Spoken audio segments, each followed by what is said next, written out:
Learn spoken English in 59 seconds. এই এপিসোডে আমাদের সাথে আছে Sayan. Sayan, how are you Sayan? আচ্ছা, এই এপিসোডে সায়ন দেখাবে কত তাড়াতাড়ি বাংলা থেকে ইংরেজিতে অনুবাদ করা যায়। সায়ন, তুমি কি রেডি? I am ready. তাহলে তুমি বলো দেখি।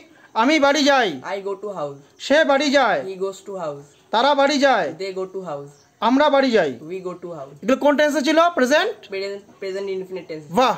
এরপর বলো দেখি। আমি বাড়ি যাচ্ছি। I am going to house. সে বাড়ি যাচ্ছে। He is going to house. তারা বাড়ি যাচ্ছে। They are going to house. আমরা বাড়ি যাচ্ছি। We R going to house. এটা কোন টেন্সে আছে? Present continuous. বাহ, ভেরি গুড। এরপর বলো দেখি। আমি বাড়ি গিয়েছিলাম। I went to house. সে বাড়ি গিয়েছিল। He went to house. তারা বাড়ি গিয়েছিল। They went to house. আমরা বাড়ি গিয়েছিলাম। We went to house. এগুলো কোন টেন্সে আছে? Past infinite. Past indefinite. Thank you Sayan, তোমার টাইম দেওয়ার জন্য। Okay. তাহলে তোমরা দেখতে পেলে সায়ন কত তাড়াতাড়ি বাংলা থেকে ইংরেজিতে করে দিল।